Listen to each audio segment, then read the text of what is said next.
I recognize. Yes, because I do recognize this road. This is the Ronde van Drenthe, and we are approaching the Vanberg, the 75th edition already of the Ronde van Drenthe.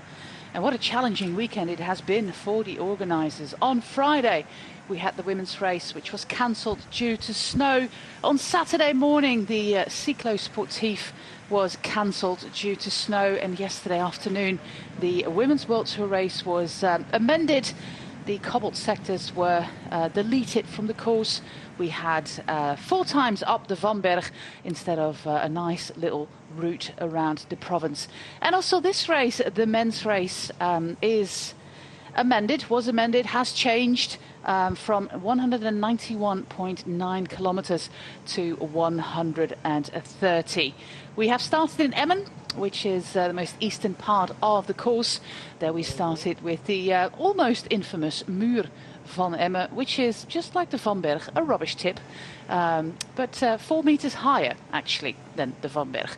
Then we moved to the north to Borger, back south, and then in an westerly direction to where we are now, and that is the Vanberg. We're going to do 2 laps around the Vanberg. That is a 14-kilometer long lap. Then we go back to the finish in Hogeveen and do 1 more lap around Zuidwolde instead of the 2 that were planned initially. That is the situation on the course, and this is our breakaway with Cyril de Sal, the Belgian rider. This is Adam de Vos from Canada, and then we have 1 more rider in that breakaway, a Dutchman, and there he is from the Maytag team, and that is Roy Hoogendoorn, the youngest of the 3. Originally our breakaway was 4 riders, with also Timo de Jong of the Dutch Volker Wessels team, but he was dropped from that breakaway. We have no, or I, because I'm alone, we don't have any indication on what the gap is, for example. But we do know that we are approaching the Vanberg, and riders are moving to the front. This is the Alling team, coached by multiple Tour de France stage winner Erik Dekker. And of course the Alpecin and the Koning team with a mix of their pro team and their development team. Most of the riders here are actually from their development team. We have Simon de Heer, Marceli Boguslavski, I hope I said that right, Dries de Bond, Eiko Bastiaans, Alexander Krieger. Those 2 riders, de Bond and Krieger, are from the pro team. Jensen Plowright, and we have Timo Kilich in the team. And another team at the front of the peloton is Team DSM. They have a big favourite in Sam Welsford. Sam Welsford, who already won a few races and was very powerful in San Juan and in one of the Belgian races last week. They also have a mix of their development team and the World Tour team with Tobias Lund Andersen, Casper van Uden, Sean Flynn, the man from the UK, Leon Heinschke, Niklas Merkel, and Tim Naberman, the man from the region, actually. There's still a little bit of snow on the road as we approach the Vanberg, but the roads are clear. Very, very wet, as you can see, but the roads are clear. But yeah, in the forest where most of the cobbled sectors are, it was still too wet, too slippery. There were some remnants of snow there, despite the fact that the temperature's rising really, really fast at the moment to about 8-9 degrees Celsius. The police didn't deem it safe enough to race the original course, and also the helicopters were not allowed to take off today.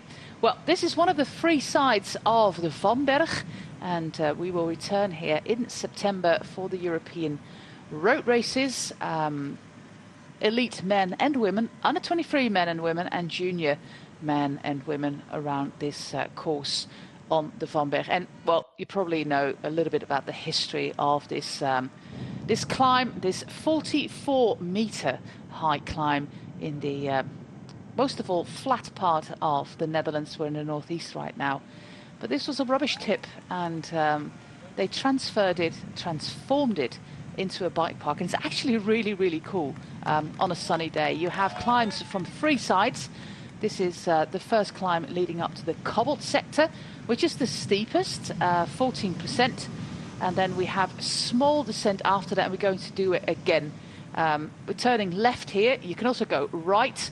You can also go straight ahead, I mean. But here we are with the first time up the cobbles, with the supporters there of the Titema team. And going for those bonus sprints to win the Climbers Trophy here is the man from the Maytag team, Roy Hogendoorn, picking up the points there.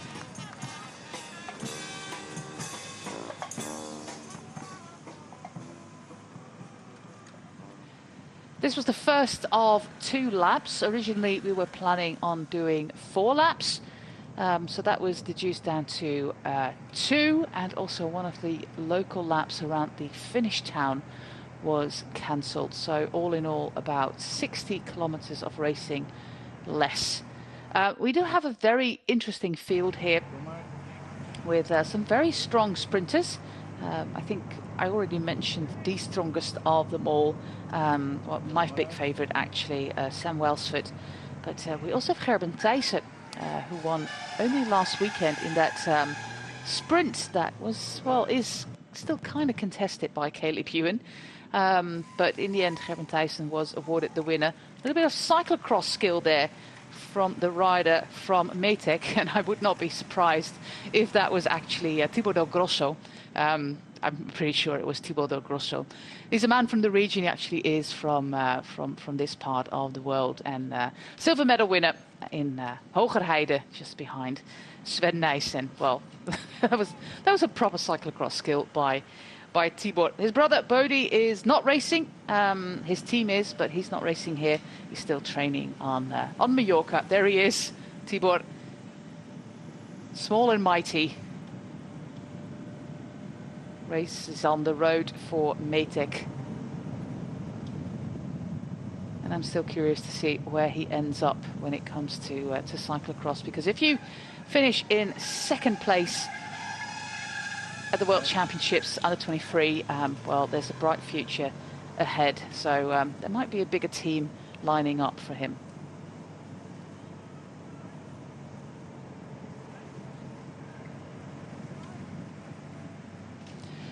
Just over 3 minutes is the difference between our first group of 3 and the peloton, led by Alpecin de Koning, very active there. They have 2 options, in my opinion, for a sprint. Young Jensen Plowright and also Alexander Krieger, who normally is the kind of guy who does lead-outs, but of course can go for his own chance. And a little bit of an attack by Dries de Bond in the final would also be would be nice. Due to the alterations on the course, there is not as much room between the Vanberg, the 2nd time up the Vanberg, and the finish in Hogeveen. That was around 70-80 kilometers in the previous course, but that's now down to about 40. So, of course, 40 is still an hour of racing, just under an hour of racing to go. But yeah, it could be possible that we see some attacks.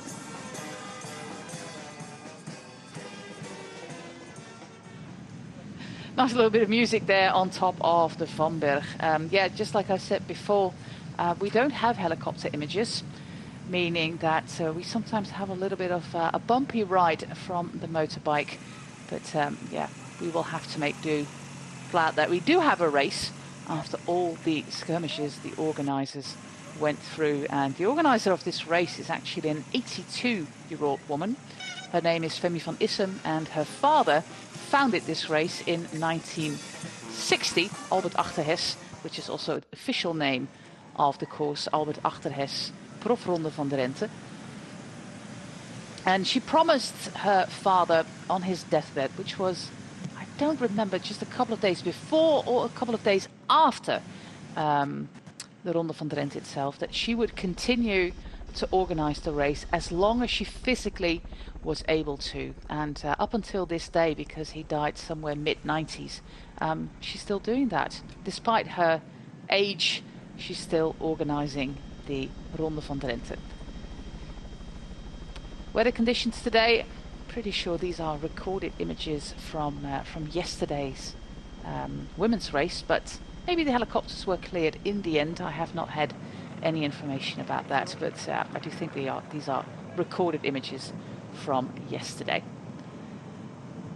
Very active Alpes in de Koning, racing with number 1 already there at the front is Dries van Gestel. He won last year in a really impressive solo effort. Joining him are Fabien Grillier, Janière, Mansin, Soupe, Tesson and Thomas Bonnet, some of the riders who started their season in the Tour of Rwanda, Tour of Gabon even, with Jason Tesson. We've got I think 2 from the top of my head stage wins there in the Amicale Tropicale Amisa Bongo. But a fast rider nonetheless. Jason Tesson probably be the designated sprinter there. Well, it's pretty clear that we do have helicopter images, because this is by no means a recorded image. This is today's peloton. These are the riders of the men's elite race, which is this Ronde van Drenthe is kind of unique in the world, because the women's race is higher ranked than the men's race. The women's race is a World Tour race, and it has been for many years. And the men's race, the highest rank it had was actually an HC, so just below the World Tour level. They have always, well, especially in the last 15, 20 years, they've always put the women's race first and foremost, the most important of the race weekend, and then the men, which is quite unique. Other teams on the start list, Lotto Destiny with Milan Menten, the winner of Le Samijn, also on the podium last weekend in the Belgian races. It's pretty hard to recognize riders at the moment, but Lotto Destiny have a pretty strong team here with Victor Kampenaerts. I don't know if he has his 62 ring back on, but we'll check later, and I have prepared something about it. After Le Samijn, Victor contacted me because I was a little bit out of my depth to express my knowledge of this new classified hub system. And he sent me some messages explaining it, and I did a little bit of research. So maybe I can share that with you a little bit later on. They also have Frederik Frison, Arjen Divins, Milan Menten, of course, Alex Segaard, newly pro rider, Florian Vermeers, pretty recognizable there, the tall stature, and Rudiger Selig. So a big favorite in Milan Menten as well. The Jumbo-Visma team are here also with a mix of their World Tour team and the youngsters. Coming from the World Tour team are Lennart Hofstede, Jos van Emden, Tosh van der Zande and Timo Rosa, who became Dutch national champion on this course 2 years ago. And from the junior team, the development team, we have Per Strand Hagenes, very talented Norwegian rider, Michael Hesman and Jesse Kramer. So those are the 7 riders of Jumbo-Visma, led by Maarten Wijnands, the former pro rider who spent many years of his career in the yellow jerseys of Team Jumbo-Visma. Well, 3 minutes 11, and the chase is absolutely full on today. Look at the absolutely miserable faces there. I cannot imagine that you are enjoying this, but these are pro bike riders. They should. This is their job, and just like any other job, it's not always a great day at the office.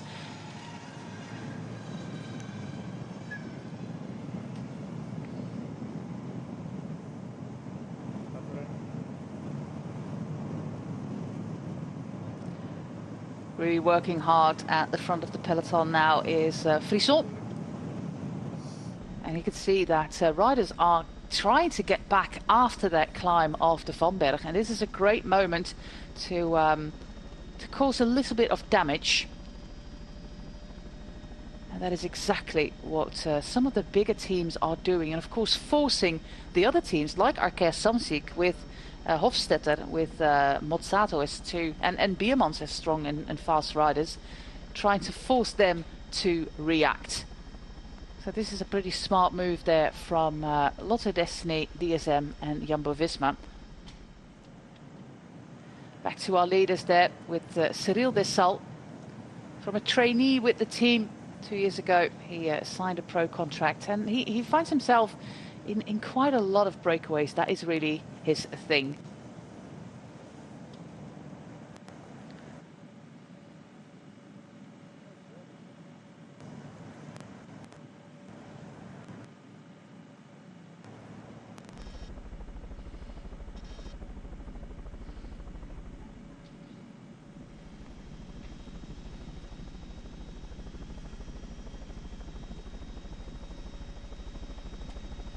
And that is that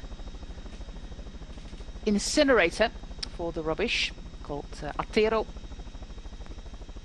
Bijster is the town that we are racing, and I am actually from this province of the Netherlands in the northeast, from Drenthe.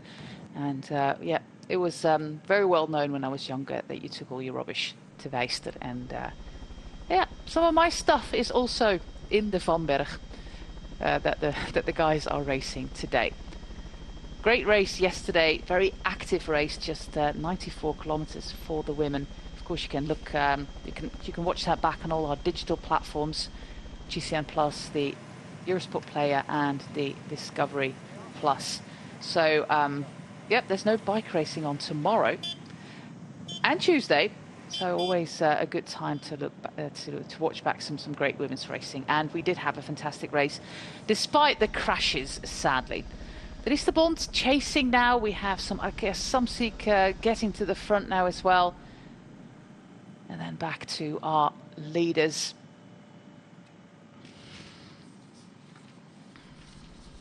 This is the airport of Hogeveen. It's not really an impressive airport. It's just some small flights. My grandmother, when she was approaching her 90th birthday, she was not 90 yet, but they did a flight here and flew over her birthplace, which is also my birthplace, and it's about 25 kilometers from this airport. So that is the small plane. She's a school there, flight school there as well. It's not a major airport. You cannot go into the IATA system and find the airport of Hogeveen there. In the blue and white there is the Alink team, one of the teams from the Netherlands. We have quite a few continental teams in the Netherlands, so the third division teams. They're here with Ablok, a continental team named after a alcohol-free beer.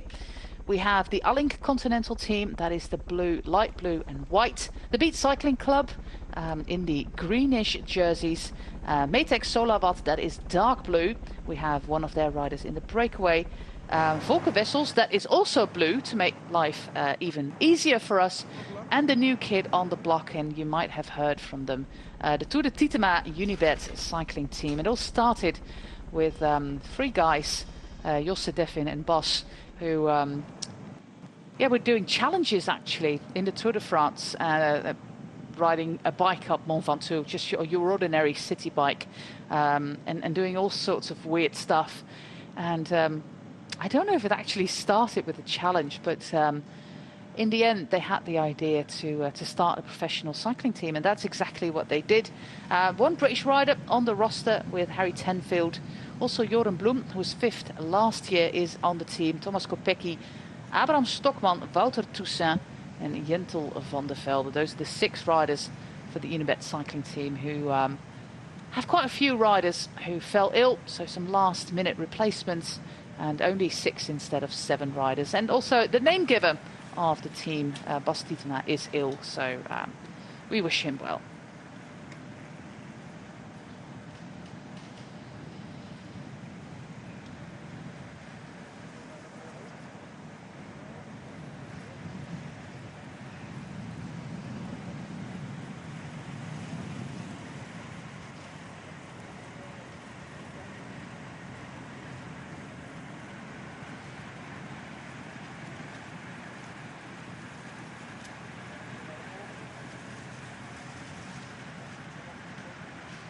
Adam de Vos, his name, makes you think there's some Dutch ancestry there. A lot of Dutch people emigrated to Canada after the Second World War. It was at a time that the population of the Netherlands was around 9 or 10 million. We're over 17 million at the moment. But after the Second World War, so that is, for those of you not in the know, 1940, 1945 in the Netherlands. Of course, it started in September 39 with the invasion of Poland by Germany. But in the Netherlands, it started in May 1940 when the Germans bombed Rotterdam. And after only a few days, the Dutch surrendered, and there was 5 years of occupation. After that Second World War, when the country was in ruins, it was said that there was just not enough room in the country. There was not enough possibilities to sustain the population. So it was actively encouraged by the government to immigrate. And Dutch people went to New Zealand, to Australia, to America, to Michigan, for example, whereas there's still a pretty large Dutch colony, and Canada, South Africa, also in lesser, but especially Canada and Australia and the USA were pretty popular amongst the Dutch immigrants. There was funding for your immigration. You would get some money to possibly buy a farm, for example, in Canada.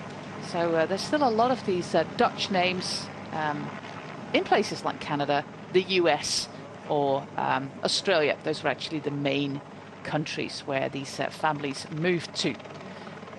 And I think that Adam de Vos probably has some Dutch heritage as well, indicated by his name. The man from Human Powered Health, who are here with a mixed team of Canadians, Austrians, Americans, and one Norwegian as well, August Jensen.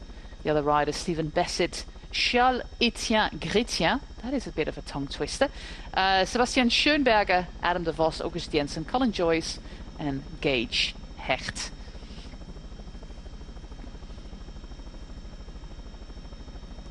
Here we can see all the colours. Of course, still a lot of rain jackets on, and can you blame them with the weather?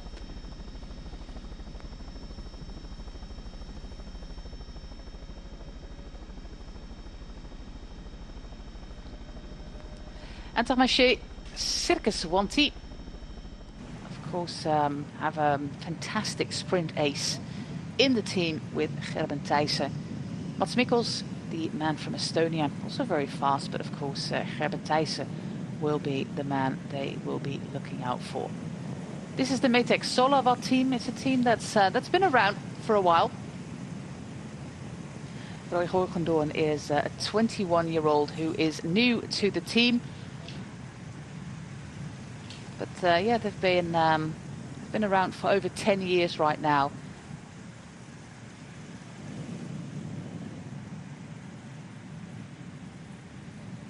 And some pros coming through the ranks. Elmar Reinders currently at Jaco Alula. Jesper Asselman was a pro rider, for example. Oscar Riesebeek, of course, still with the Koning team. Going through that history. Just looking at some of the riders who made it to pro ranks. Most of them in the Roompot team, the last pro-continental team that the Netherlands had. Sadly, there's no more in between, so we have either third division or World Tour. And in recent years, they've had, yeah, they were pretty successful and very consistent as well in their performances. They're always there and thereabouts.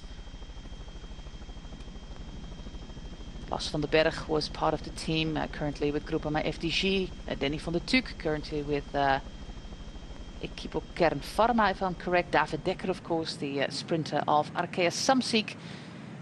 Arvid de Klein, sprinter at Human Powered Health, comes through the ranks. Marijn van den Berg, winner on Mallorca earlier this year, currently with EF Education Easy Post. Also trained with the team from the Netherlands, the Metec Solarvat team.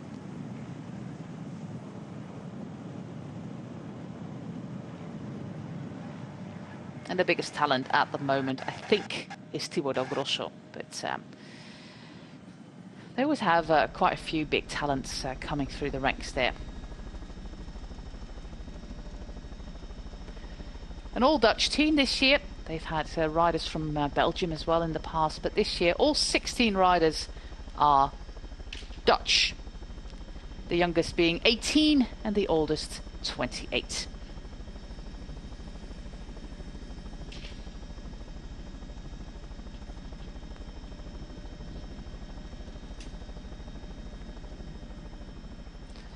They're also on their way again to the Van Berg.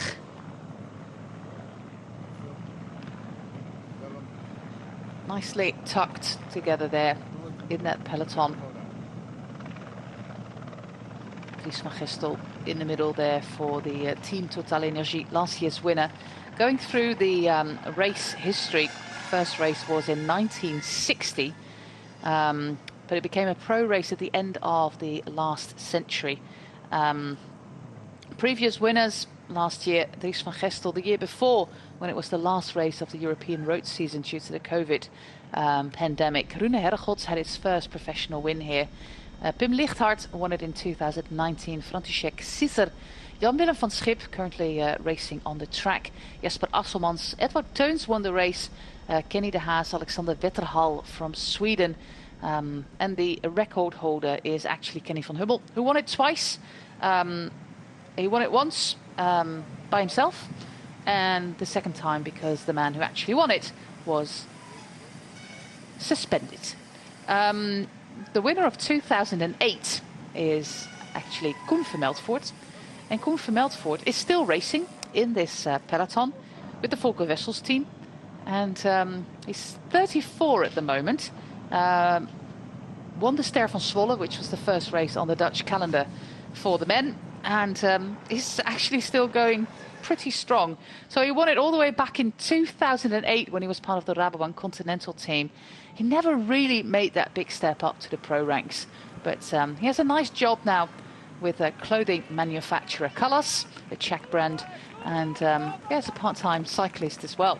More points for Hogendoorn as he sprints up the Van Berg ahead of Cyril Dessal and Adam de Vos.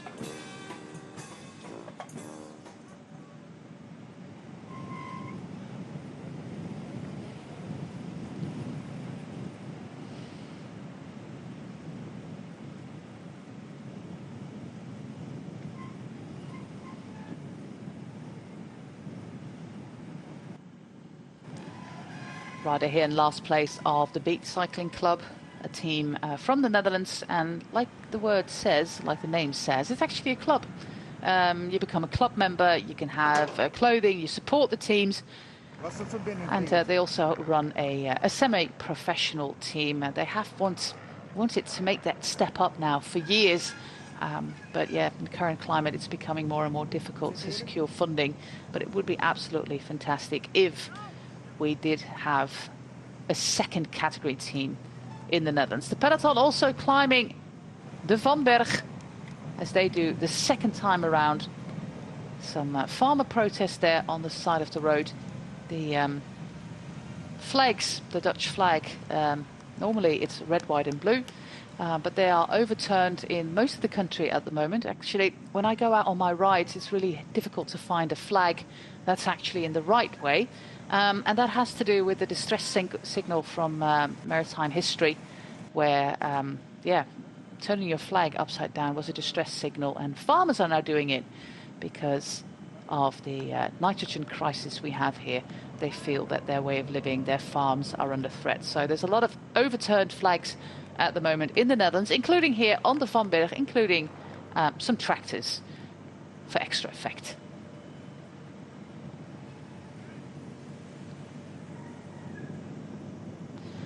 Looks like the gap is coming down now between that first group of Free and the peloton. Last indication that we had was 2 minutes and a bit.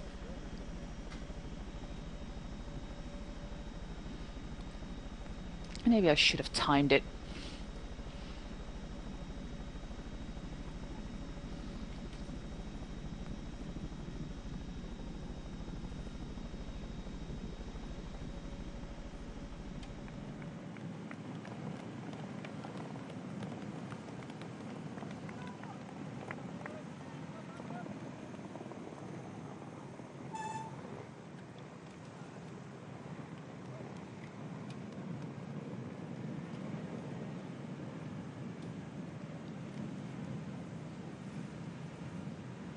The second climb up the Vomberg is now completed.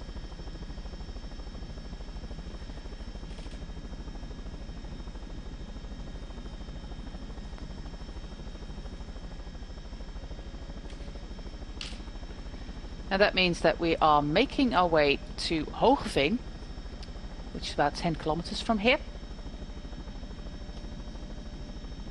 Great shot here where you can just see all the riders there, the right through the middle on the left of your screen. And this is Florian Vermeers, runner-up in Paris-Roubaix 2020, that very wet edition.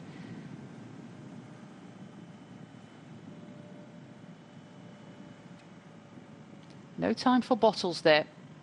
Really trying to make it a hard race now. So this was the second and last time up the Vomberg.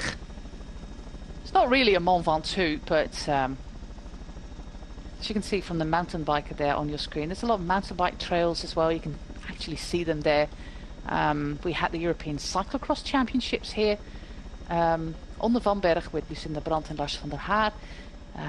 Shirin van Androoy as well, from the top of my head. And we will return for the European Road Championships. I think they also want to do some mountain bike thing in the future here, but hopefully the first World Cup mountain biking will be next season in the south of the country in Valkenburg. Because if you look on the map, we are racing now in the province of Drenthe, one of the 12 provinces of the Netherlands, and it's in the northeast. We are about where we are racing now, I think about 35 kilometers from the German border.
They're also leaving the bike park now.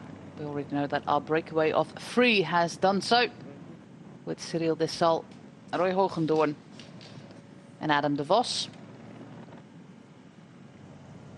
There they are. They can see the Vomberg behind them. We can see them. They can't see that. It's 44 meters now, but, well, rubbish never ends, I say. So it will be higher. I think it will be completed, the highest point for the European Road Championships in September. So then the infamous sign that every bike tourist here in my part of the country has made, the bike, and the 4,400 centimeter sign, yes, centimeters, will have to be altered because the Vomberg will indeed be higher. 4 centimeters to be exact.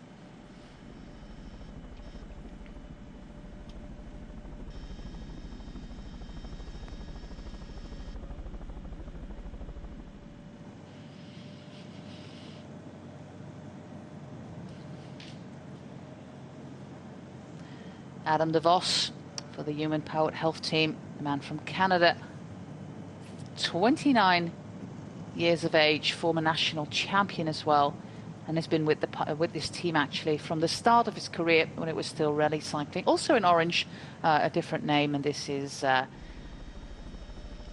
a man who started his season in the Saudi Tour, nice and warm, then went to Omloop het Nieuwsblad where he was in the breakaway, the Samain, which he did not finish, and then Grand Prix Champy-Montserrat. Yes, says this rider of the Ablock team. I think it's the Finnish rider. Look at his face right there. This really shows how hard it is. And despite the fact we were only 100 kilometers into the race, it's not particularly warm. And it's particularly nasty in terms of water. You would just wish that we could send some of this water to the south of France, for example, or other areas like the north of Italy. Achterhes van der Zanden really wants to race this. They don't have an out-and-out sprinter here on the team. Yeah, and nobody's participating. Victor Kampenaerts getting to the front there. Maybe we can have a little bit of a better look on his bike to see if he has that 62 tooth front ring like he did in Omloop het Nieuwsblad and the Samain.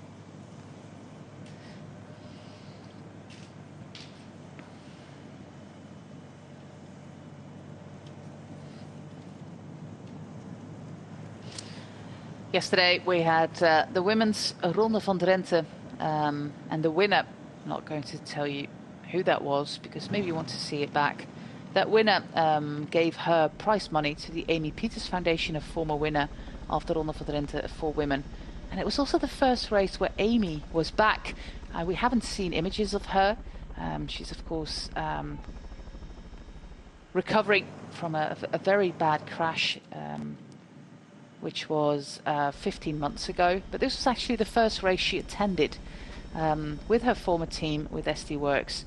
I say former team, but of course she's still very much part of that team and will forever be. More attacks coming from Achterhes Samsic. They are also here with 6 riders, 3 of them with a pretty decent sprint. Jente Biermans, Luca Mozzato and Hugo Hofstetter. And also racing are Alain Riou, Andrei Ponomar, I think this is the man from Ukraine, and Mathis Leberg, who was in that breakaway in Omloop het Nieuwsblad. That was actually the last rider who managed to stay with Dylan van Baarle until the Bosberg, or just a little bit before.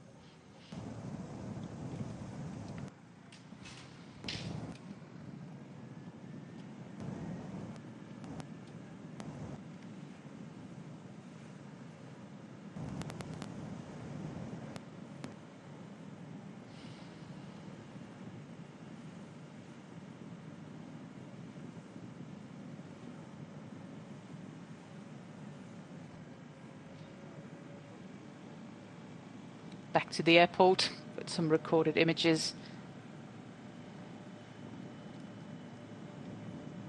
And there we are. We have, of course, the commissaire's car. This is the lead commissaire.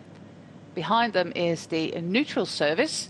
Then we have police bikes and most likely also ambulance services.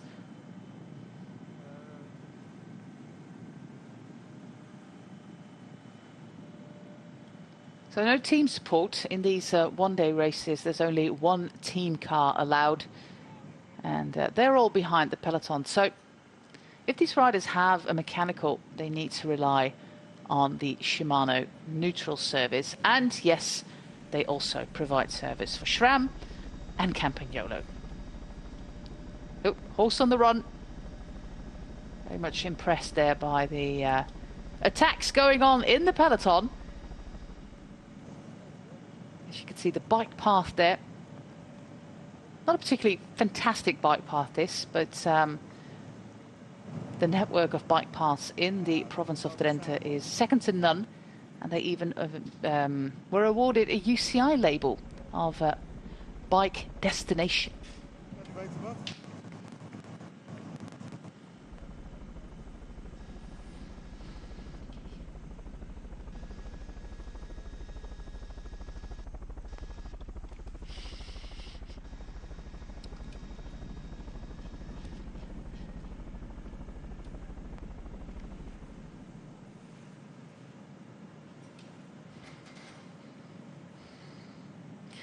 So we are making our way to the finish line in Hoogeveen, one of the major cities in this part of the Netherlands. And when I say major cities, just don't be too impressed, because Drenthe is one of the, not the smallest province, but the least populated province. There's a lot of farms here and not a lot of really big cities. Hoogeveen is a city that has around 56,000 inhabitants. Other big cities in the province are Assen, where we started last year, Emmen, where we started today, and Meppel. I think those are basically the four bigger cities in the province. And if we look at the total amount of inhabitants in the province of Drenthe, just over 500,000. So that is actually not a lot, if you know that we are now at 17.8 million inhabitants.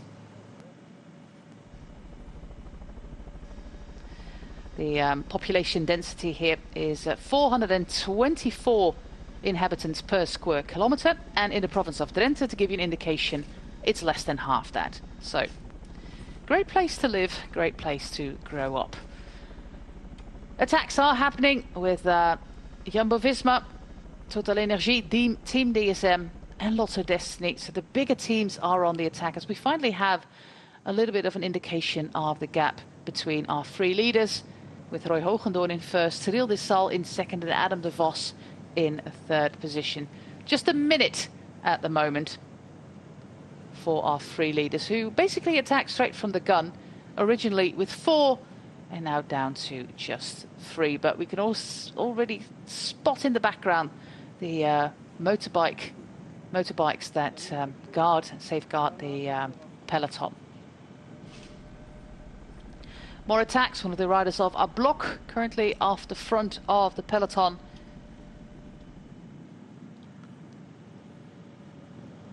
But the adventure of our three leaders will soon be over. We must conclude that not a lot has happened on the Van Berg.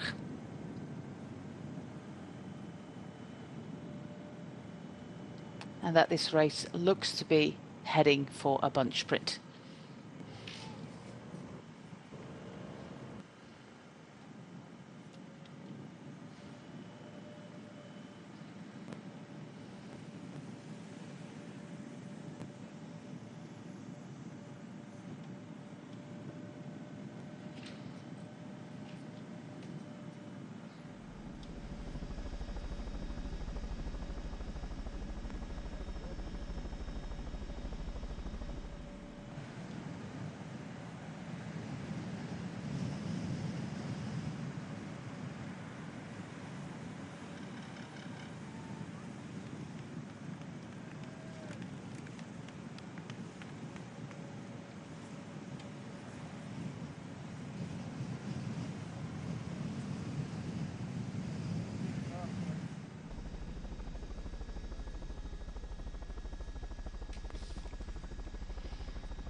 Well, we are in the streets of Hoogeveen, and this is going to be the final of today's race as well. But first we're going to do one big loop towards the south, to the aptly named Zuidwolde, which basically is south.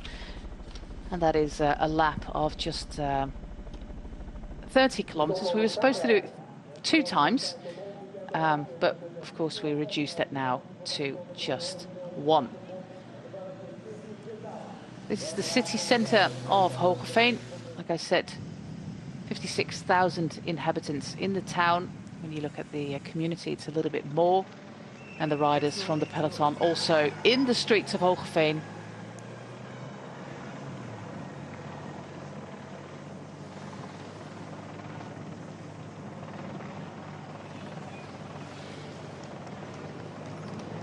going to be a big challenge to recognise the riders today. With the jackets on, their faces covered in soot. There it is, our finish line. A very technical finale. And a different finale than the women had, who just came from the other side yesterday. Shopping centre on the right. And then the peloton goes into the Achterhes as well. More attacks, a little bit of acceleration there. Looks like a block cycling this is. But if you have a white jersey, it ends up like this. Straight to the city centre. Which is interesting if you are not from Europe or not from the Netherlands, because these city centres are completely absent in, for example, North America. But this is just the original centre. Most of these towns were farmers' communities, so you would have a centre called the Brink, and all the farms around that. Yeah, a town like Hogeveen grew a little bit bigger. Very nasty turn there. Hopefully everything will be okay when we get to the final lap, because this finish and these barriers, I'm not really all too confident about those. Well, they are on their way to Zuidwolde.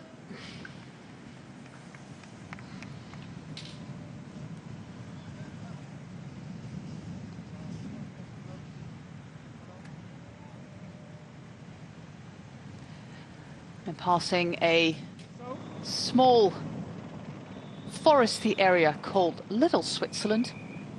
Has nothing to do with the Mulletal in Luxembourg or the Little Switzerland, the Petit Suisse, that they have in either Brittany or Normandy. It's probably a hill of 10 meters high, so they call it Switzerland. That's probably the reason. Well, look at how small the peloton has become as they cross the finish line as well. Our three leaders, Hogendoorn, De Sal and De Vos.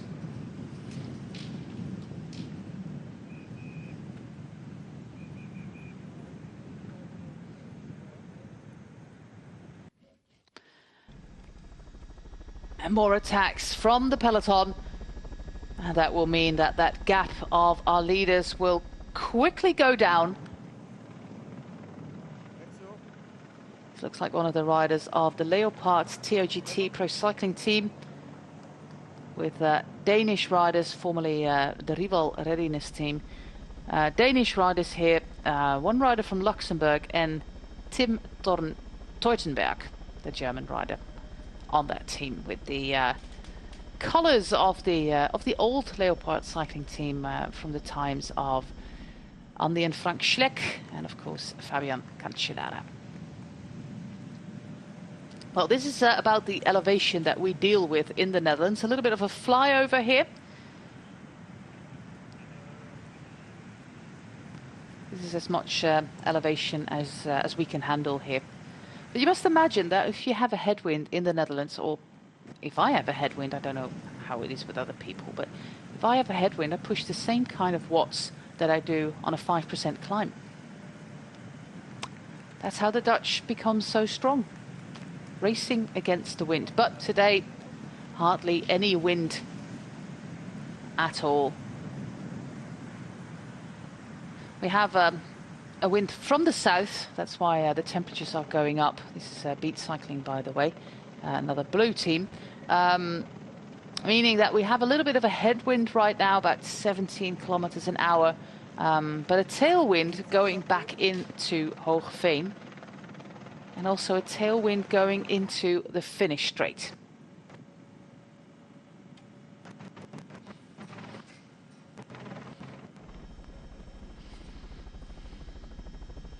We still have the neutral service car, we still have the commissaires, so the gap is over 30 seconds. Helicopter camera pans out, we will see that they are still a little bit further behind. Indeed, also on that flyover, over the A37 that takes you either to Zwolle or to Germany.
A little bit of a tricky situation there with the snow sweeper. This is Mathis Lebert, the man who started his career actually as a garden architect. A man from Brittany, which is of course very important for a team like Achterhes, who have solid foundations in Brittany. Previous names of the teams were, for example, Bretagne Schuler.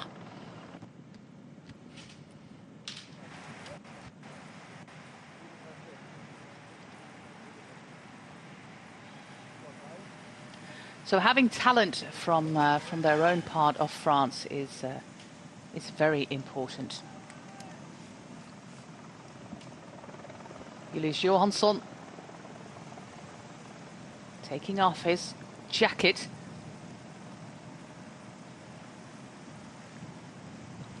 Absolutely great color combo there between the team kit of Achterhes and the bikes provided by Cube. It's just a perfect combination, isn't it? Very nice. Love the bar tape as well. The man who was very successful already on the track in the Danish team pursuit, for example, Julius Johansson. Other riders on the Achterhes Circus 1T who, like all the World Tour teams, or almost all the World Tour teams here, are here with a mix of their development team and their pro team. Pro team riders are Boy van Poppel and Gerben Thijssen, and Julius Johansson, of course, and the development team riders are Dries de Poter, Tom Paco, Mats Mikkels and Roel van Sint Maartensdijk. Well, action there by Jumbo-Visma.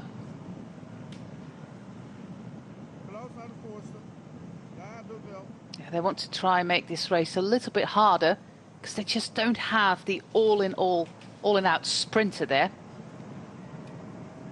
Tosh van der Zande there. Important rider for the classics, of course. It's a little bit, it's a lot of competition in the Jumbo-Visma classic squad. Dylan van Baarle, the winner of Omloop het Nieuwsblad, abandoned the Tirreno today with an injury. So let's hope that he will be fine, because yeah, the classics, they start very, very soon. If we look at the World Tour calendar of what is coming up, of course next week at Milaan-San Remo, but then we go to Belgium with Brugge de Panne, with the E3, Gent-Wevelgem, Dwars door Vlaanderen, Ronde van Vlaanderen, and also not World Tour level races like Nokere Koersen, Kokzijde Classic. All these kind of races are coming up, and you can all watch them here on the digital channels that we have, and of course on Eurosport Linear as well.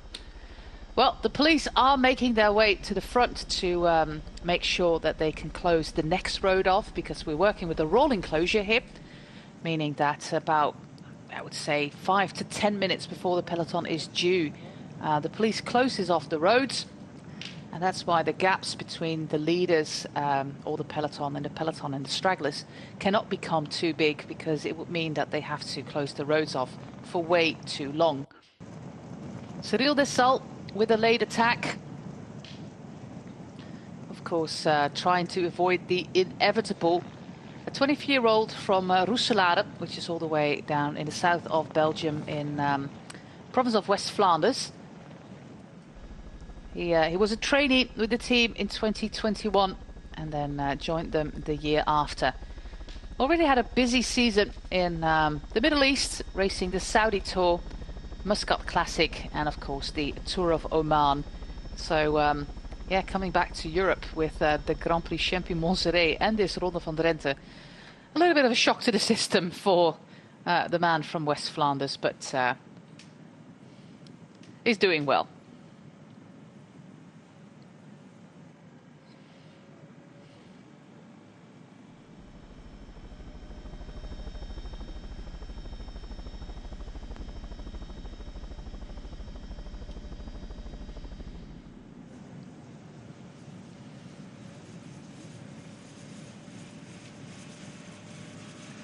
Hogendoorn follows Dessal. Adam de Vos calls it a day. We will most likely see him again in some of the classics that are still to come. He's a little bit of a specialist, he is, when it comes to breakaways. But there is the peloton, or, well, what's left of the peloton, because it's not a lot. Led by the riders of Lotto Destiny, when a bigger group tries to come back there. Lotto Destiny here with Kampenaerts, Frison, Livins, Menten, Segaard, Vermeers, and the German rider Rudiger Selig. The other 6 are Belgian racers, all from the professional team. Of course, they have their development team, but what they do at Lotto Destiny, for example, with Alex Segaard, Jarne van der Paar, riders on the development team, they already give them a pro team contract, because they're not World Tour anymore, meaning that they signed a pro contract, and basically you don't have to change anything in their program, because they can still race these races, and if you want to have them in a World Tour race, you can. But you can switch between development team riders and pro or World Tour team riders to give them some experience. So in all, for riders like Alex Segaard, for example, just turned pro a couple of weeks ago, nothing really changes, apart from the fact that he now has a salary, which will be nice for him. But it also kind of prevents, of course, that riders sign somewhere else. And especially Lotto Destiny, I think half of their roster at the moment came through the ranks of their own development team. With Arnaud Delis, of course, one of their star riders. He's not racing here. Of course, he was in Paris-Nice, abandoned for that final weekend. Still a lot to come for the youngster from the Ardennes. Well, here we are with Florian Vermeers. We have Dries van Gestel there, looking out for Milan Mente. See if he's a little bit further back. Victor Kampenaerts still in this group as well. Jeffrey Soep, there is Milan Mente. He's in this group. Same goes for Sam Welsford. And then I'll just have to go full gas in these final 22 kilometers. Of course, they're also going full gas in that second group. Like I said, it's a little bit of a headwind situation right here. We will have a little bit of a crosswind sector, but a lot of these roads are lined by trees, so then the wind will be blocked just a little bit. Especially going back to Hogeveen, we have a cross tail. But with 17 kilometers an hour wind speeds, I don't really see it happen that we have echelon action. But of course, in the past, it's happened quite often that we had some great echelon action here in the Ronde van Drenthe.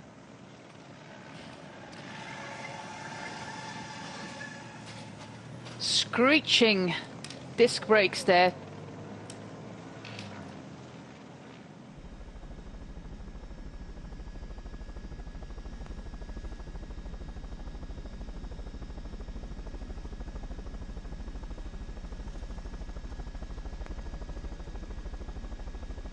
As we move through Zuidwolde, where there's a little bit of elevation called the Valieberg, just 17 meters. All has to do with the last ice age, actually, when the ice came down from Scandinavia and kind of pushed the landscape up a little bit here, and that made some small indentations in the landscape called the Hondsrug. But more importantly, it left really, really big boulders, really big rocks. And the peoples who inhabited this part of the world, called the Klokbekervolk, named after the shape of the cups they were using, that was shaped as a clock, as a bell,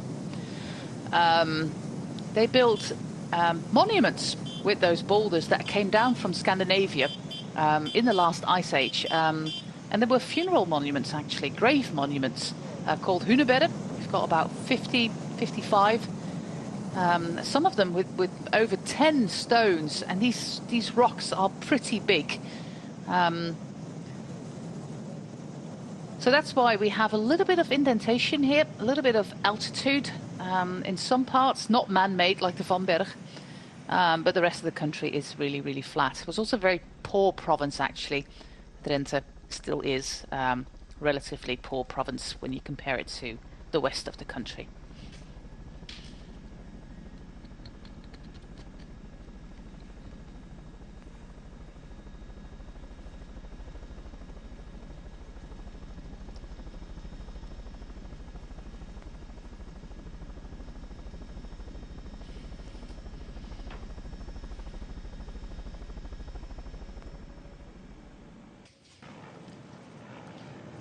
Well, very interesting group here with, I think, 5 riders of Lotto Destiny. We all have at least a free 14 DSM. One rider as well for Flanders Baloise team I haven't mentioned just yet, but some good results already with, for example, Vito Braat when it comes to bunch sprints. We have Maytech in this group on the bright yellow BMC bikes. Some riders for Jumbo-Visma, including Tosh van der Zande, who's moving to the front there.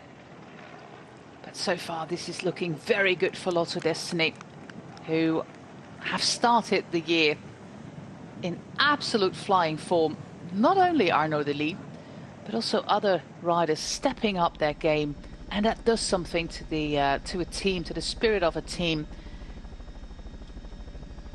Of course, they're relegated, but yeah, the most important goal will be to get as many points as possible to be in that top 2 of teams, of pro-continental teams, or pro teams as they're called now, which means that you get automatic invitations to the Grand Tours, to the big classics, etc. And they're doing really, really well. The entire team is lifted up at the moment. Riders like Maxime van Gils, Lennart van Eetveld, Arnaud de Lee, but also Milan Mente, who's one of the favorites here. Achterhes Samsic with, I think this is Alain Riou. We have one of their riders completely empty now. But they also have 3 riders in this first group, Achterhes Samsic. So that's also interesting. 15 seconds at the moment. There's 2 teams, of course, in those red jerseys, so the red jackets, actually. Riders like Victor Kampenaerts have already taken off their jacket. Alex Segaert leading the bunch at the moment. A young, very promising talent, time trial specialist as well.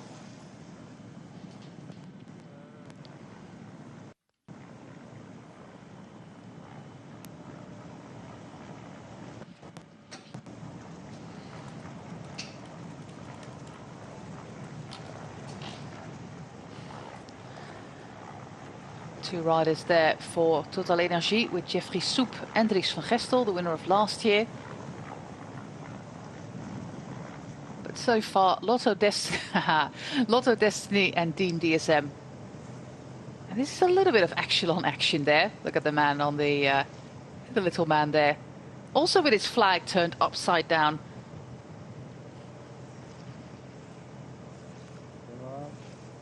Here we are with Ablok, with Achterhes Samsic.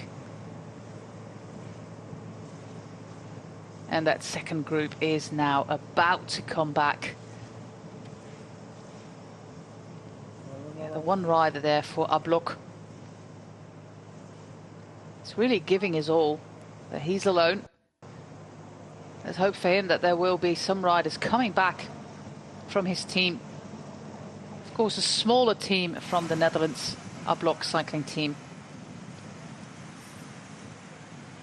A little bit of conferring going on there at the back of the bunch. The riders of Jumbo-Visma. Wave to the camera, Michel Hessmann, part of the Tour de l'Avenir last year as well, the German rider, as was of course Per Strand Hagenes. Both of them really excelled in that Tour de l'Avenir, as did basically all the riders from Jumbo-Visma. Think of Archie Ryan, for example. Well, it's pretty much Flandrian weather as we are at 16 kilometers from the finish line. Meaning that we are going to have a tailwind coming up. And a tailwind is always interesting for the attackers. Of course, the likes of Victor Kampenaerts are not going to try anything. Because, yeah, they have Milan Mente to work for. We're crossing the A37 again. The A37 motorway, meaning we're now moving in an easterly direction towards the town of Alteveer, and then we go back up north to through one of the regions that were used actually to get peed. This province at the start of the last century, start of the 20th century, was really, really impoverished. People were living in huts made of peat, and that's how they made their money. So if you look at the map and you see all these little waterways, that is basically where they got the peat from. And then you've got the high moor, which is the literal translation of Hogeveen.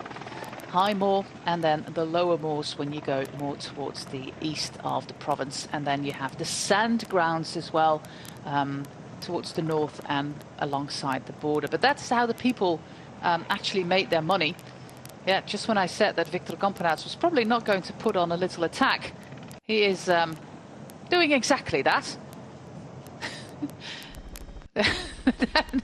Because, yeah, he is Victor Kampenaerts and pretty unpredictable. And now a little bit disarray there in that chasing group, because yeah, there's 4 riders there of Lotto Destiny who are not going to participate. It will be up to DSM to do something, and that is exactly what is happening.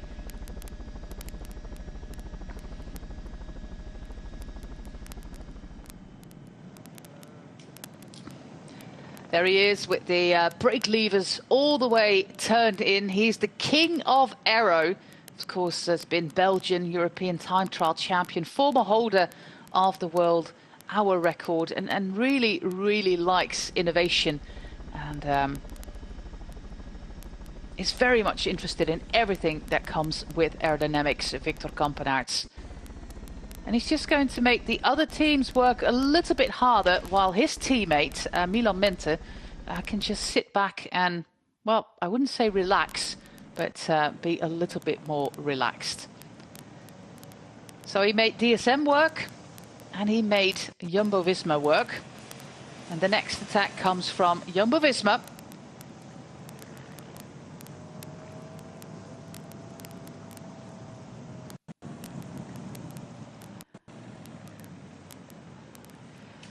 It's absolutely really, really hard to recognize riders at the moment, with their face covered in mud. And of course, their bib numbers still covered mostly by jackets.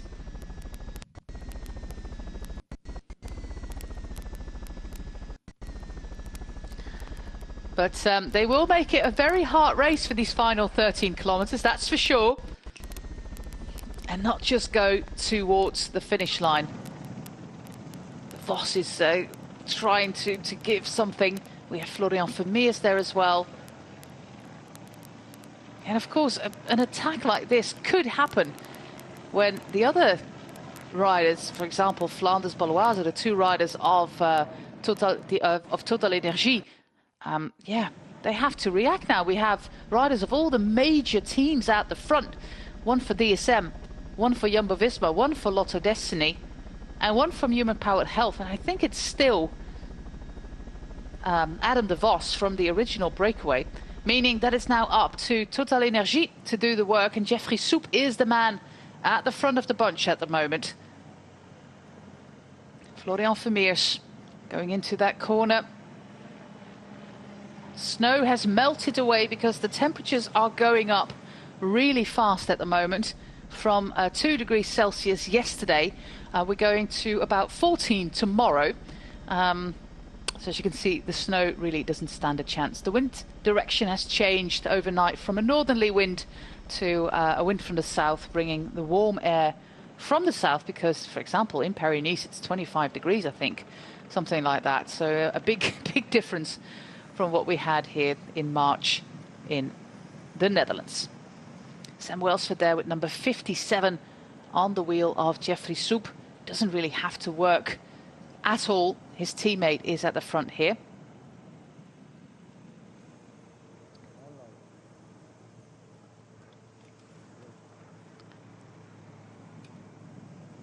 Okay, Samsic. This is a second group. This is the peloton actually, with Timo Rosa there. And I think this is Ponomar, the Ukrainian rider.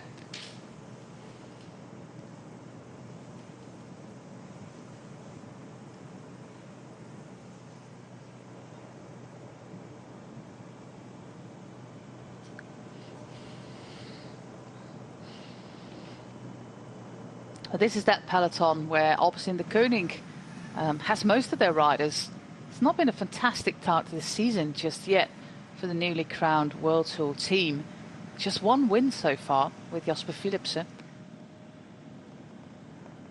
But they have to commit to this now.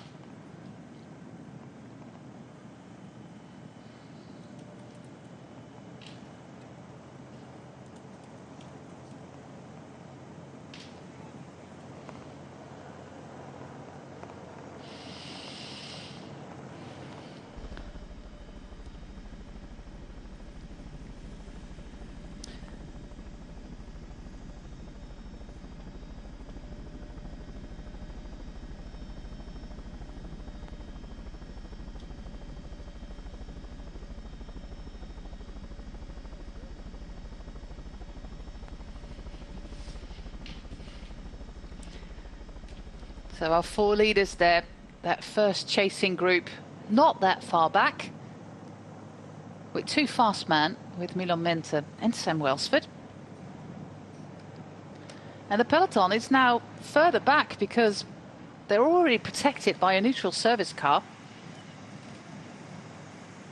They really have to ride it, especially Total Energie, who have to do the work there, with Jeffrey Soep at the front. The gap's not really that big, but we've got 10 kilometers left to go.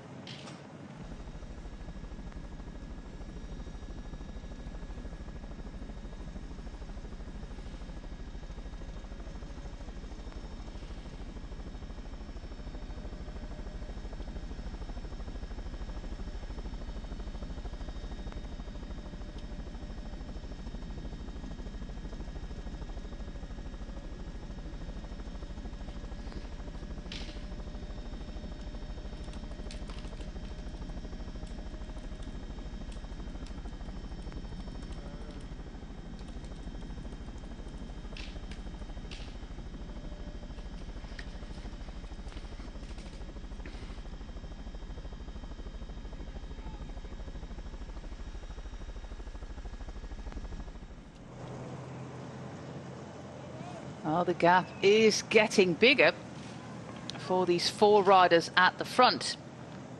We still have to identify the riders. I think it might actually be Sean Flynn, but to be quite honest, I'm not really sure. Jesse Kramer. And of course, Florian Vermeers. Yeah, all the work there in that chasing group is being done by one man only, and that's Jeffrey Soep. Meaning that it's 4 against 1 at the moment. DSM biding their time with Sam Welsford in that group. Same goes for Lotto Destiny. The 4 riders at the front, they do stand a chance.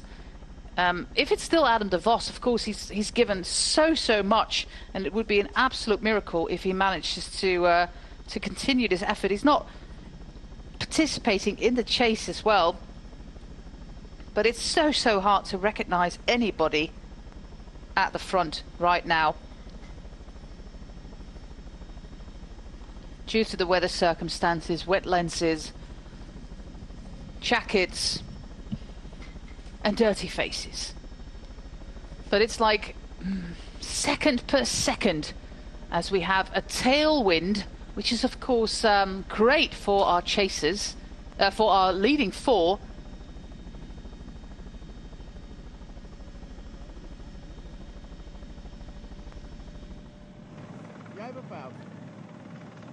Now, this is a very interesting situation where most of the riders are just not committing to a chase anymore.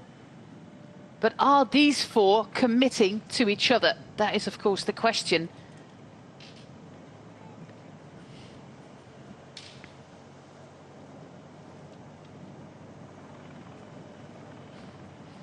Here, finally, we have the names. We have Per Strand Hagenes, the Norwegian rider, Danish rider, Tobias Lund Andersen, indeed Adam de Vos, after all that he's done in the breakaway, and Florian Vermeers really driving this first group.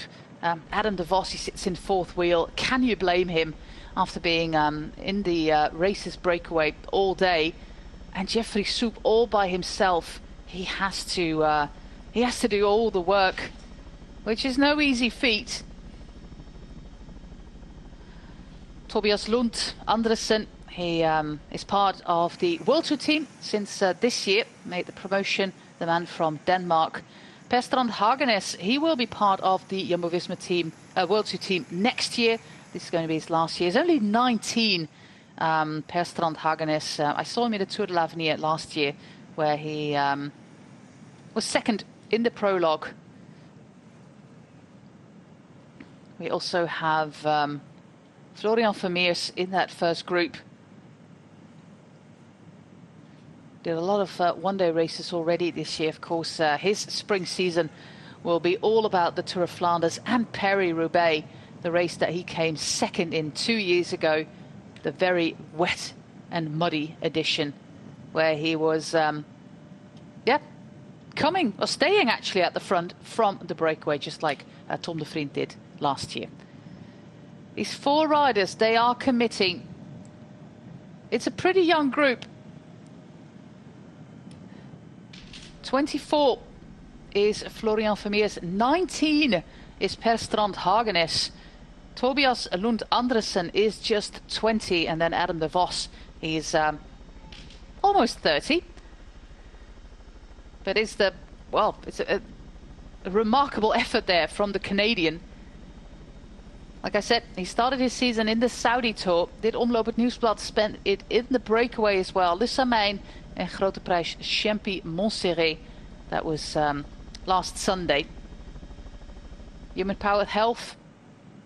Very colourful kit there. And it's looking very promising there. But of course, there's only 4 riders here. 4 different teams. The biggest teams at the front.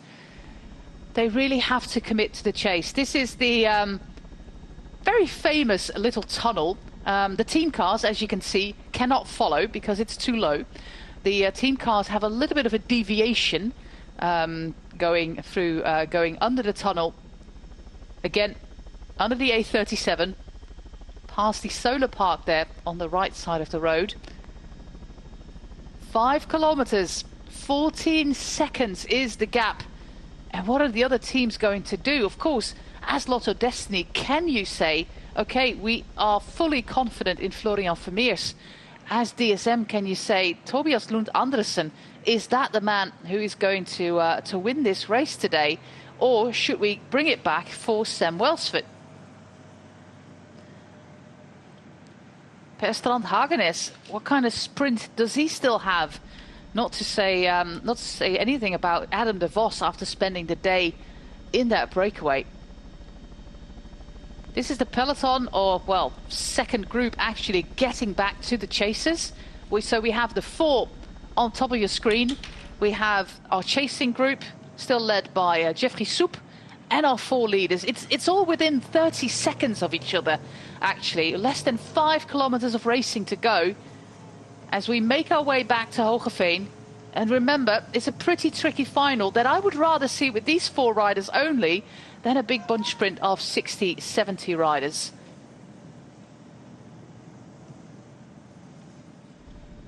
One Norwegian, 1 Danish, 1 Belgian and 1 Canadian rider at the front. It's going to be very, very tense there. On the top of your screen is Hogeveen. We're going to turn left towards the town again, which has been the finish place of the Ronde van Drenthe for many, many, many years. It was the place where the founder of this one-day classic lived, Albert Achterhes, actually on the finish street that we had for many years, the Raadhuisstraat, and where we still finish this race. Last year we had a solo victory with an attack on the Van Berg by Dries van Gestel. He's in that second group, and Jeffrey Soep is giving everything that he has to bring this group back, but it's on his shoulders alone, making it really, really difficult for that second group to gain time, because the 4 leaders, they're still working very well together. And in this group, we have a lot of people as passengers, 3 riders for DSM, 3 for Lotto Destiny, 2 for Jumbo-Visma, who of course are not going to participate in the chase. But the moment these riders are going to look at each other, there is an opportunity to come back. You have to keep on riding all the way to the finish line. Florian Vermeers, such a talented young man, also from the development team of Lotto Destiny. Per Strand Hagenes for Jumbo-Visma and their chasing group.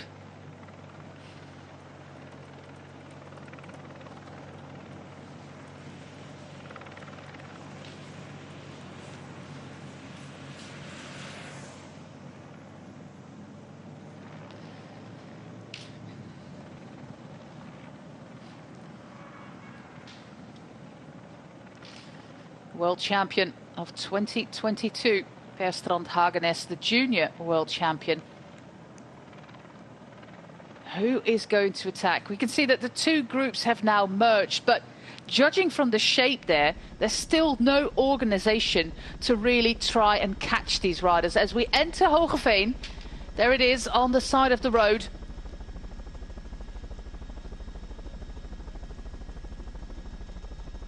And it's really 15 seconds, even a little bit more than that, as the riders from that chasing group, the peloton or what's left of it, are also passing that sign of Hogeveen. No street sign, sprint for the peloton. Who is going to do the chasing? We see already a little bit of disruption there at the front of the bunch by Lotto Destiny. And there's an attack by Per Strand Hagenes. He's going to try it. 1.9 kilometers still to go. He's the first one who's going to try it and really commit to it right now.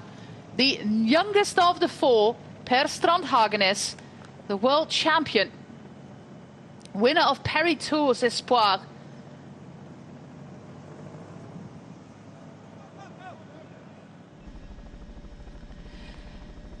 He won the race in Belgium, in Leuven. There he became the junior world champion ahead of Romain Grégoire and Mats Mikkels, the Estonians, also in this race. And also in 2021, when he was a junior, he was 3rd in Paris-Roubaix Juniors. And he's on his way to that flag, to that Flamme Rouge, possibly on his way to his first professional win. He's glancing over his shoulder. He sees the Flamme Rouge in the distance, and now it's up to Andresen to really try and catch Per Strand Hagenes. But he looks very committed, the 19-year-old. He is on his way to possibly the first win of his pro career, of his elite career. He won many, many races as a junior, but the man from Sandnes has a really, really nice gap going into the streets of Hogeveen on his way to the finish of the Ronde van Drenthe, the anniversary edition, the 75th edition. As you can see, the wind is across tail. Most of it is a tailwind now for Per Strand Hagenes, which is of course ideal if you are attacking on your own, going into the barriers, the final 500 meters for this man, Per Strand Hagenes. Fantastic racing. He tries to take that corner, has to get out of the saddle to get back up to speed. How many meters still left to go for this young man from Norway? He will be 20 in July, so he's so awfully young. His second year, he's already celebrating. 100 meters to go. The first professional win for Per Strand Hagenes. Remember his name. He might be the youngest winner of the Ronde van Drenthe. 19 years of age. This man will be a talent for the future. Sprinting for the second place is Tobias Lund Andresen, and a third place for, I think, Adam de Vos. But what a perfectly timed attack there by Per Strand Hagenes. Perfectly timed. The man who was world champion in 2021, second at the European Championships, third in Paris-Roubaix, and then sprinting the peloton is Sam Welsford there. Wow, that is a remarkable outcome. Everybody expected the bunch sprint, but it was actually a group of 4 riders who escaped. And this man winning his first pro race. Remember that name, Per Strand Hagenes. And for those of you following, of course, junior and Espoir or under 23 cycling, everybody knows this man. And he's a true Flandrian in the making. Yeah, a lot of swearing going on there, as is quite common in the Netherlands, I should say. We drop a few F-bombs now and then. But just great work there by Jumbo-Visma. They had strength in numbers in that chasing group, just like Lotto Destiny had. And then that fantastically timed attack, just under 2 kilometers to go, by this young man from Norway.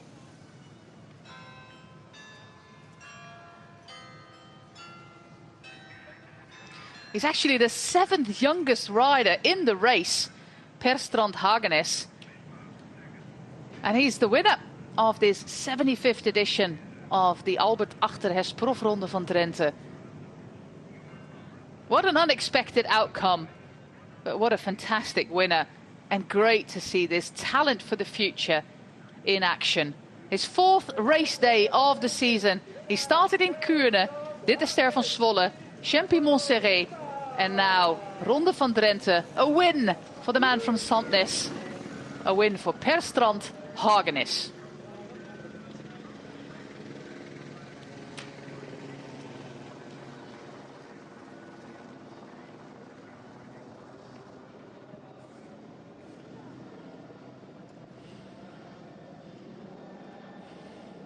Per Strand Hagenes. Congratulations, Mr. Hagenes from Jumbo-Visma. Well, can you describe your final?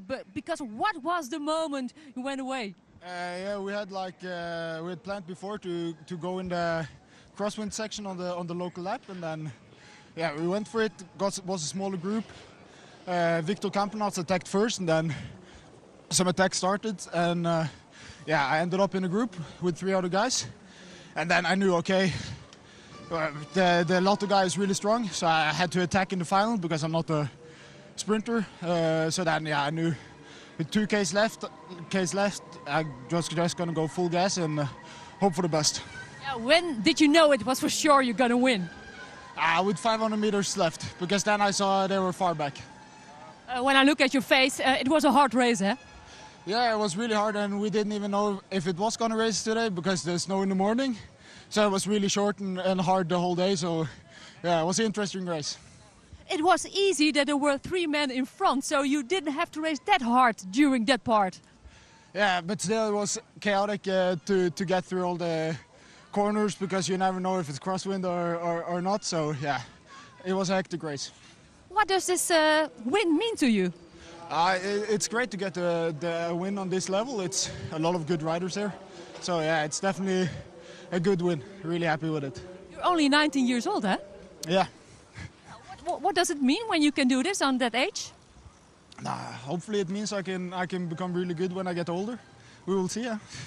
It was a short race, but when we look at the circumstances, what did it make hard? When it was shorter, it made so the first part, instead of it going really slow, it was just full gas from the start.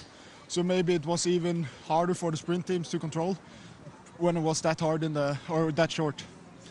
And the 2 mountain climbs? Yeah, they were also interesting. It's the biggest mountain in the area, I guess, but it was nice. Do you want to say something to your friends in Norway? Yeah, hey, it was a nice race, huh? Thank you. Thanks. I think she wanted him to say something in Norwegian, but he didn't. Per Strand Hagenes, 19 years of age, former junior world champion, and bright future ahead for him as one of the opposite, the Koenig riders, is going in the opposite direction while there's still a big group left to finish.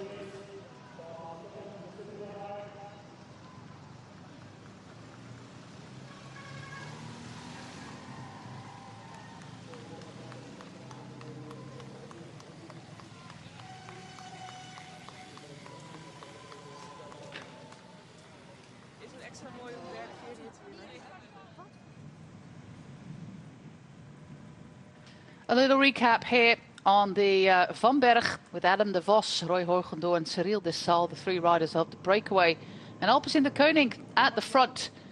The gap at the moment is about 3 minutes as they are struggling on the cobbles of the infamous Van Berg. More and more teams getting to the front as the gap to our 3 leaders is getting smaller and smaller.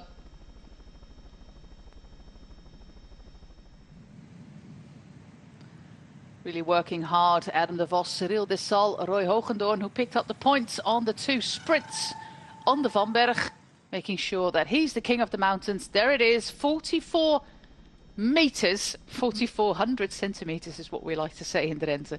But this is it. It is not the highest point in the region, as Hagen has said, but it is one of the highest points. The highest is actually 48 at the start place in Emmen.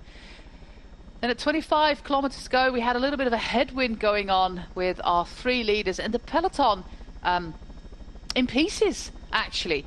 And in that first group, we find a lot of riders from Lotto Destiny, from Jumbo-Visma and from DSM. Those are the teams represented at the front. This is the split. This is when the first group becomes about 15, 17 riders and the peloton a little bit behind. And it looks like nothing, that gap that they have, but they will not be able to close it until it's too late and we already have an attack at the front, because this is the winning attack, or the first of 2 winning attacks actually.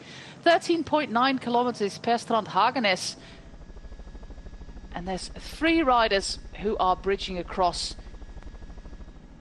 Florian Vermeers, Tobias Lund Andresen, and from the breakaway of the day, Adam de Vos is also bridging across. And the gap, it was 9 seconds, 10 seconds, 11 seconds.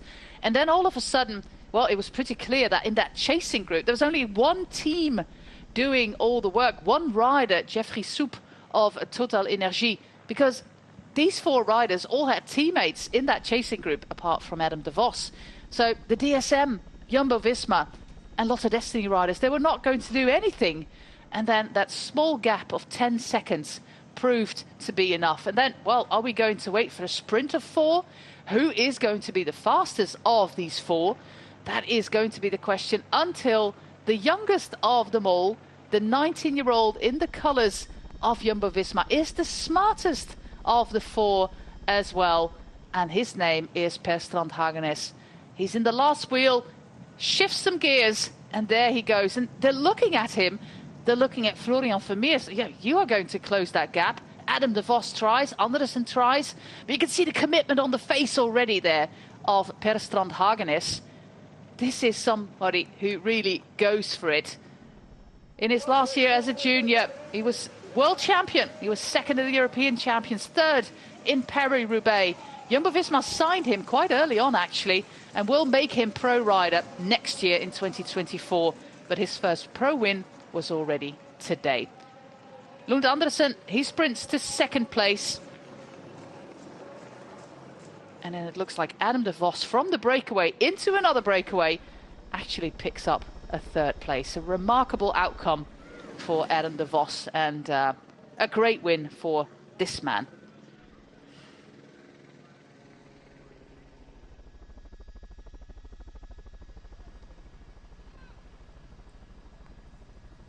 Adne Koster uit Rode. Soms zeggen beelden meer dan woorden. Hoe is het met je? Ja, op zich wel prima. Het was wel enigszins zwaar, maar het was voornamelijk positioneren voor de Vanberg wat bepalend was voor de uitslag. En daar was net even iets ver van achter. Daar. Jullie rijden in een gelegenheidsformatie. Dit was een oranje shirt ooit in de nationale selectie. Maar het was voor een groot deel de Noordelijke Wielervereniging in Groningen eigenlijk die er reed, hè? Kun je dan wat in zo'n koers tussen al die grote namen? Ja, het was wel lastig handhaven voorin in het peloton. En het was niet echt dat het de hele tijd hard door werd gereden. Dus je moest constant weer pushen in het peloton om naar voren te rijden. En dat was heel lastig. Wat voor dag heb jij beleefd? Want er was vanmorgen natuurlijk veel onduidelijkheid. De start is 2 uur uitgesteld. 2 keer minder over de Van. Minder kilometers. Wat voor dag was het voor jou? Vooral een relaxed ochtendje in het gemeentehuis van Emmen. En alles wat ik op de fiets heb gedaan, daar heb ik niet echt meegekregen. Want ik kon helemaal geen reet zien door mijn bril. Dus het was ook zo weer voorbij wat dat betreft. Dus ik weet niet eens waar ik ben geweest. Zo weinig heb ik gezien. Maar dit had geen 190 kilometer hoeven duren volgens mij, als ik jou zo zie. Ja, had wel gekund, maar hoeft niet per se. Nee. Hoe kijk je terug? Ja, lastig zeggen. Ik had er wel meer van verwacht, maar uitrijden prima. Jij rijdt bij de Noordelijke Wielervereniging in Groningen. Dat is eigenlijk niet jouw niveau. Wil jij nog graag terug? Een stapje omhoog? Ja, gaan we dit jaar gewoon alles aan doen om dat weer te bereiken. Dus wie weet, een paar mooie uitslagen hopelijk. En dan komen er hopelijk weer wat aanbod. En dan komt die ploeg hier, dus ja. Doe de groeten in Rode. Ja, dankjewel. Ja.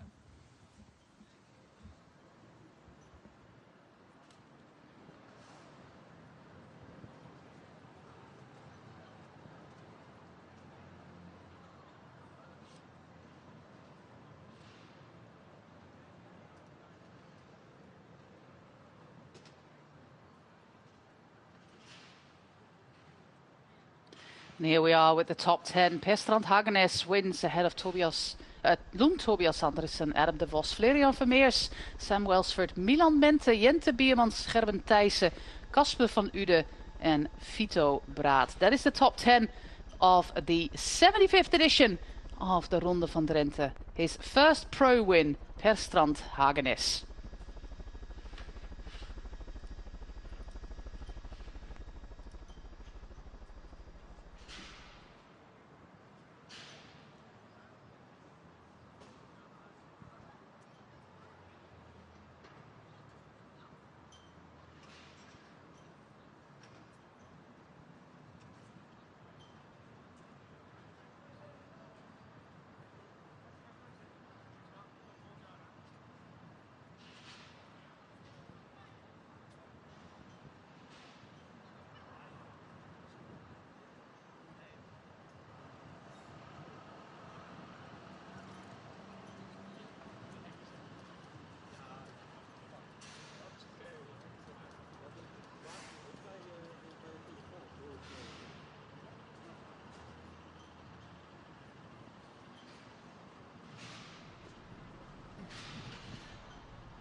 lijn. Die hoort er allemaal bij de man van de jonge helft, dus de formatie Ellen de Vos.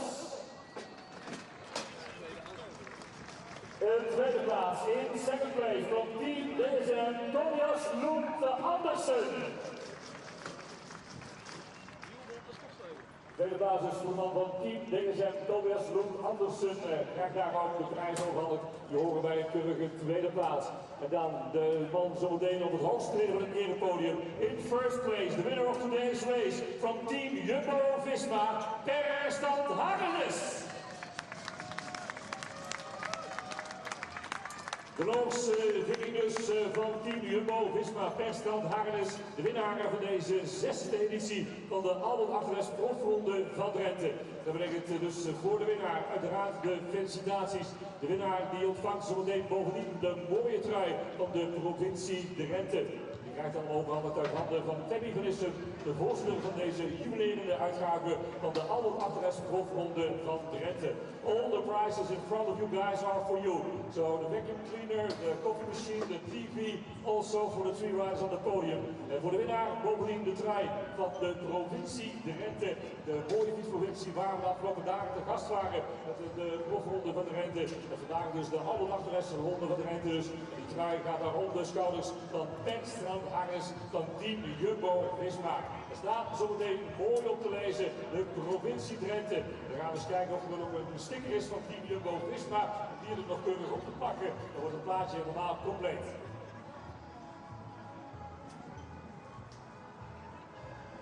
Daar staat de top 3, dames en heren. En voor de winnaar bovendien nog een heerlijke taart. Maar het applaus mag klinken. Give a warm applause. Ellen de Vos, Tobias Lund Andersen en Achterhes, winner of the 60th edition Albert Achterhes Profronde van Drenthe.